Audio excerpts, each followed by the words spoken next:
Hello, this is Mr. Rahman, and today we're going to be reading Chapter 15 and the Epilogue of Iqbal by Francesco D'Adamo, translated by Anne Leonori.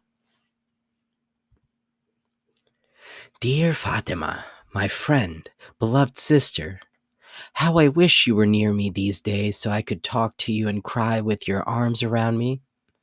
Do you remember how many times I've done so in the past? And you were always able to find the best way to console me and to protect me. If you could only do it once more, if we could only share our common grief, if only I could be the one to find the right words. I know I haven't written for a long time. Maybe you thought I had forgotten you, that my affection had vanished like the mist on morning fields. My silence was because I didn't want to be the one to break the news to you. Even now my hand trembles and my tears fall. Forgive my cowardice, Fatima. I know you mustn't learn from others. Who knows what they might say? I'll tell you. At Easter, the Christian festival, Iqbal went home to his village. He went there to visit his family and celebrate. He was supposed to spend a month with his parents and then return to us to continue his work. He said that he had made a promise in front of all these people in America and that he meant to keep it. You know what he was like. They say the village welcomed him joyfully like a hero. Everyone knew what he had done and they admired and respected him. Everybody in the village visited his home, brought him presents, and asked if it was true that he had been in a plane. They say that after 2 days he was tired of all this attention and began avoiding people. He preferred to get up at dawn and go out into the fields with his father instead. In the afternoons, he rode an old bicycle with his two younger cousins, or together they flew kites. He was happy and serene and full of plans for the future. They say that Easter Sunday was a lovely day, full of sunshine and light. Iqbal went to his church and then went around to visit relatives.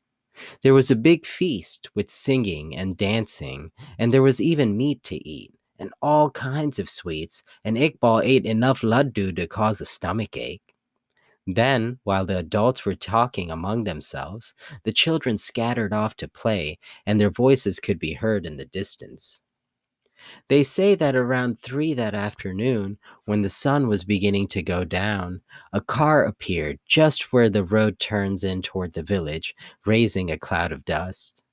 Nobody recognized it. It was a big black car covered with mud. It looked as though it was driving by itself, and it whipped up the gravel with its enormous wheels as it passed.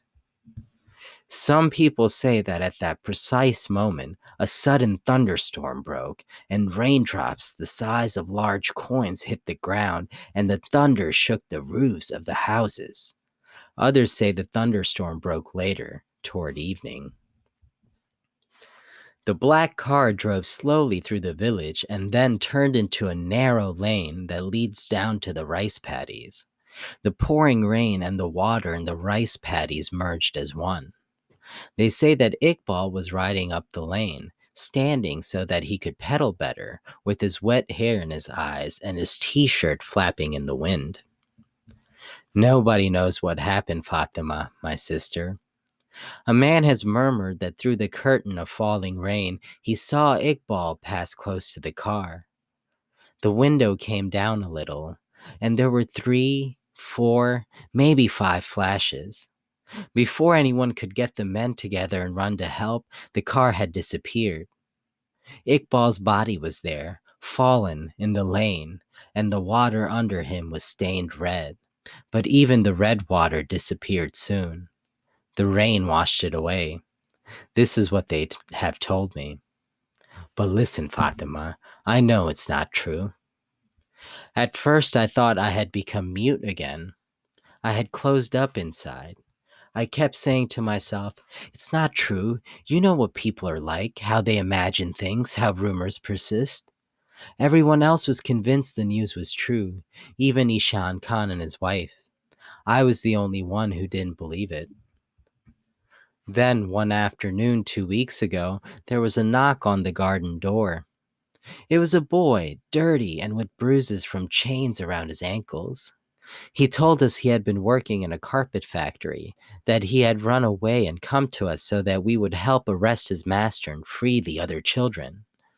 And then do you know what he said? I'm not afraid. I looked at him carefully, Fatima. It was Iqbal.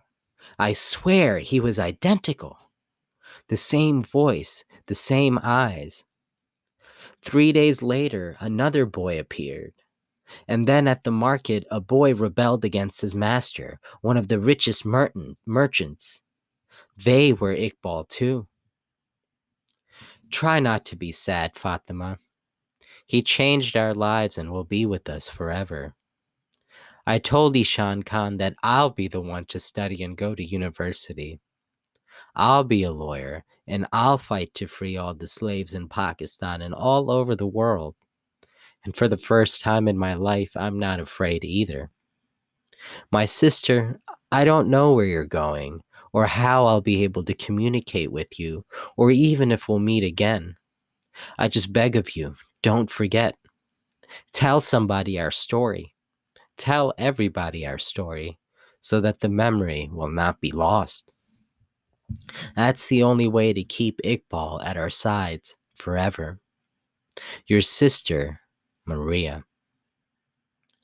End of chapter 15. Epilogue. Iqbal Masih was murdered on Easter Sunday in 1995 in Muriki, a village some 30 kilometers from Lahore, Pakistan. He was about 13. His murderers have never been discovered. He was killed by the carpet mafia, Ishan Khan declared. Iqbal's name has become the symbol of the battle to liberate millions of children throughout the world from violence and slavery. End of book.